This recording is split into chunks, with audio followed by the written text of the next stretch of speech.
This is how my 1 week long family vacay in Costa Rica went. August is off season in Costa Rica due to monsoons, but it didn't really bother us at all. And our priority was mostly just to immerse ourselves in the local energy and relax. So we flew in from Portland and landed in Liberia just as the sun was setting. And once we grabbed our rental car, we drove over to our first hotel, which was the W in Conchal Reserve. I honestly love getting to a hotel at night because the view in the morning is such a treat. And this hotel had incredible architecture and the property was pretty empty since it was off season, but they had multiple restaurants, a couple pools, and they also had a beach club with a DJ every night. And I'm not gonna lie, there was a frog in our bathroom one night who snuck in during turn down service, but the staff helped us get it out, so it was totally fine. It was part of the experience. On our first morning though, we took our car out to explore, and this was actually not a common experience on our trip, but this day to get to the main road, we literally drove through a river, which seemed to be a part of the locals' normal commute, which was pretty interesting. And after crossing the river, we drove over to this cute little beach and chilled at this restaurant on the beach. And they have a lot of like sellers that will come by and sell you little trinkets and bowls and whatnot, so we did get a bowl here. And after lunch, we came back to the hotel and enjoyed the pool, which was super nice and relaxing. It's kind of like an infinity vibe, and we also saw like an iguana from the pool. However, within an hour of us being in the pool, it literally started pouring down rain, which is something that we later realized is a daily occurrence.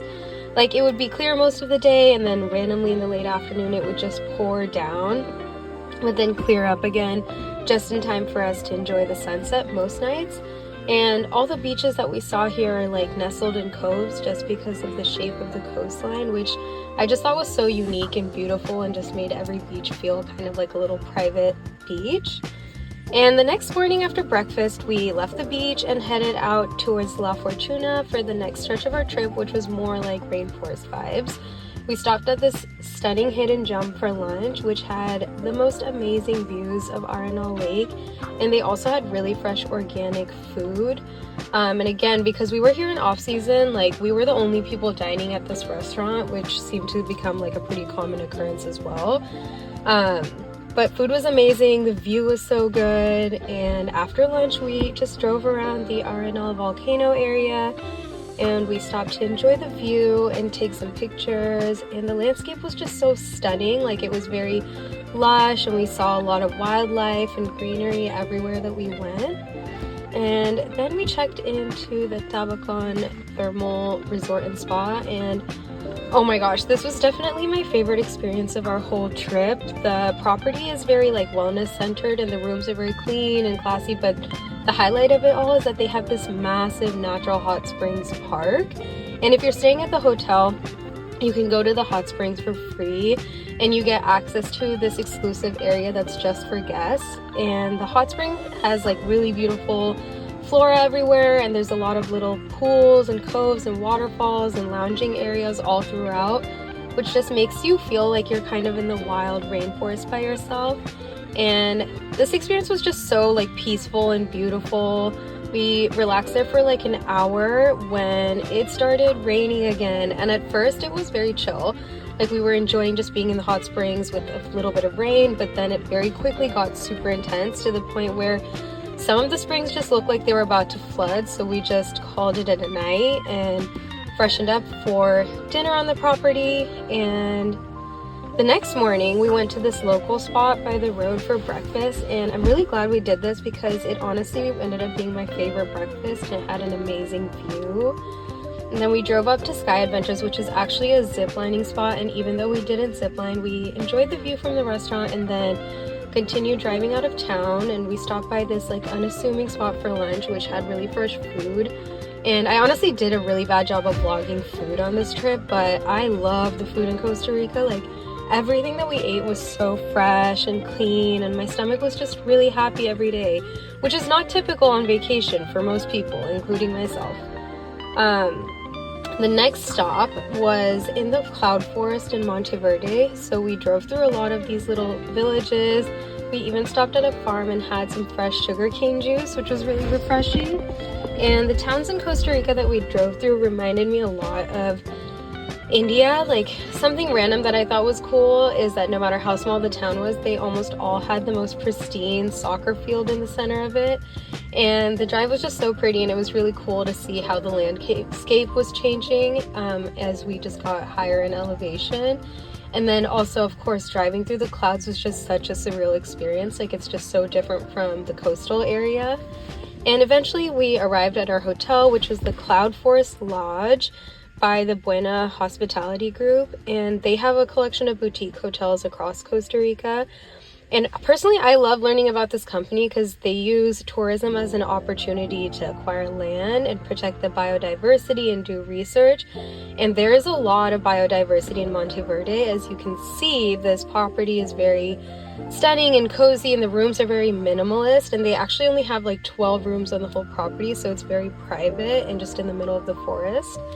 But the highlight of the stay was just this beautiful restaurant that was facing out onto the forest, where we, enjoyed a charcuterie board while watching the sunset, and you can just see and hear so much wildlife and silence at the same time. And afterwards, we had this most insanely good dinner, which in my opinion, this restaurant deserves a Michelin star because wow, the food was so creative and delicious and still very authentic. And again, we were the only people dining here, and the chefs went out of their way to make our dinner really special and memorable and just take care of us and all our dietary restrictions, which was just so nice. And the next morning, while we were having breakfast, we were treated to a surprise visit by these cute little monkeys. They're white-faced capuchin monkeys. And this was the most close-up encounter we had with wildlife on our trip, and it was crazy. They were so cute, and it was just so fun watching them just run around and eat fruits and whatnot. We did learn that you're not supposed to smile at monkeys. Like, if they see your teeth, they get super aggressive. So we were very tight-lipped, but it was just so exciting. But after this, we just headed out to the Conchal Reserve. And this is just a wildlife area where you can hike on the trails and just see a lot of wildlife. But we didn't see anything too crazy, but we did see like blue morpho butterflies, and then we saw some birds like toucans, and then the quetzal, which is a really rare bird apparently, and pizotes, which are super cute, like raccoon-like animals. You can also hire guides to take you through the trails, but we didn't do that, so we saw that with our inexperienced naked eyes.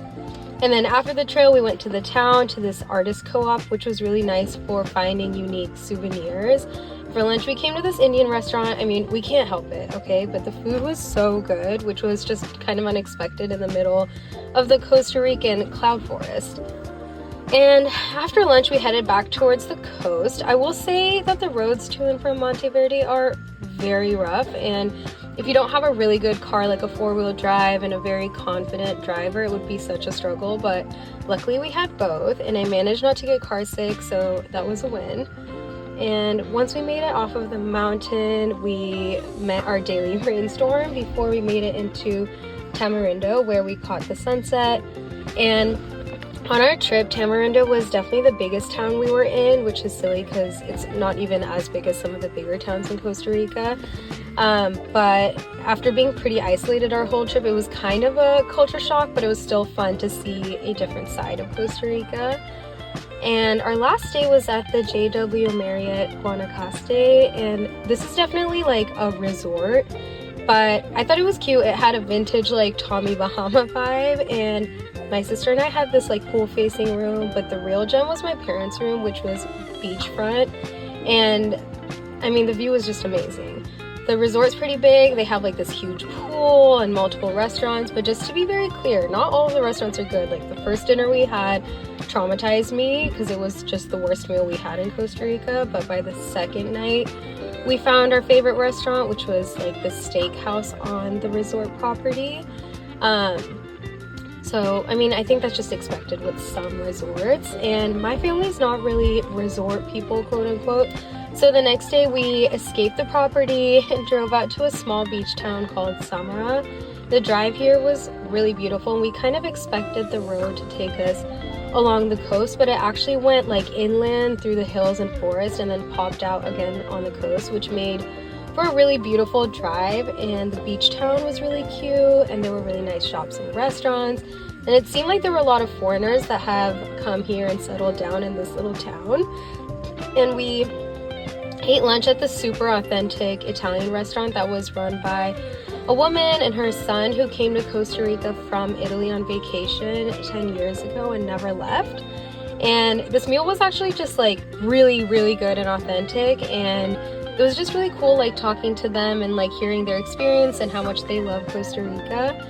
And after lunch we just dipped our toes in the ocean and then headed back. And on the way we stopped at another hidden gem of a cafe, which was just randomly on the side of the highway, and we got really fresh smoothies and enjoyed this insane view of the forest. And you probably can't see in the video, but you could see like a waterfall as well. And we didn't get to see the sunset through the rain this night, but it's okay because we made it back to the hotel for an incredible steakhouse dinner with fresh Costa Rican seafood and flavors and plantains and just all the good stuff. And this was definitely my favorite meal in the second half of the trip, especially the lobster was really good and the chicken, like everything was just so good.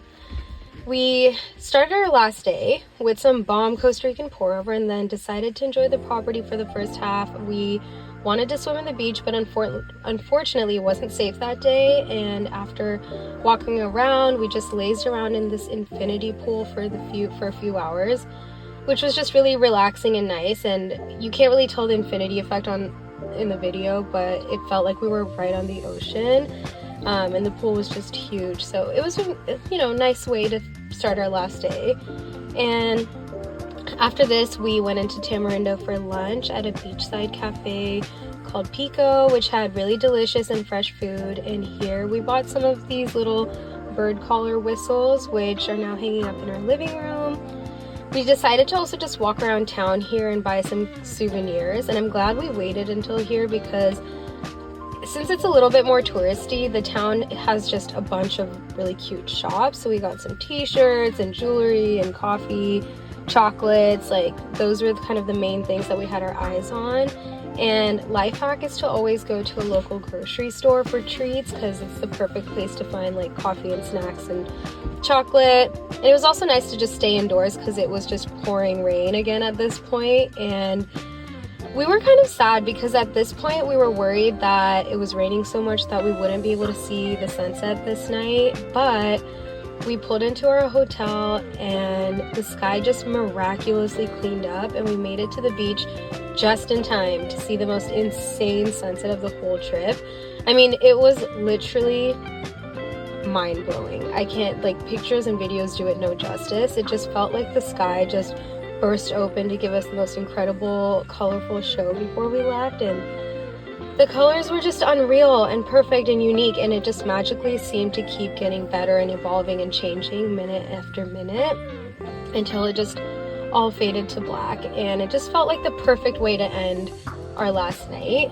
And we just kind of walked around in the hotel afterwards, checked out. So they have some like handmade craft stalls in the hotel, and we bought some ceramic bowls there.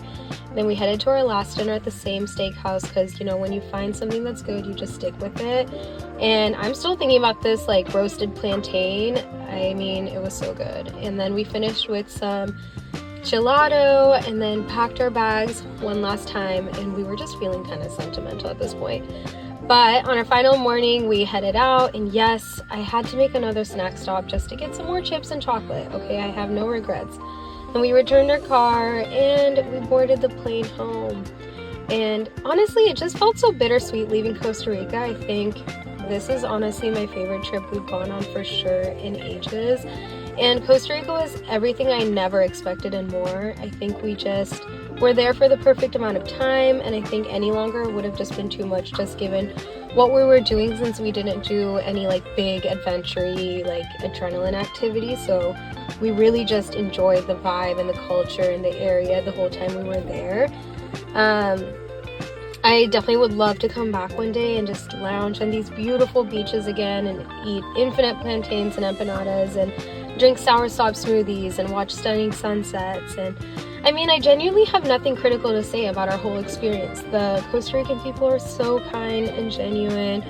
their way of living life is just so in tune with nature and so far from the rush of life that we're all used to. So it's just very refreshing and inspiring, and we all brought a piece of that pura vida experience and mentality back home with us. And I don't know, I loved Costa Rica. I would highly recommend anyone to go enjoy it.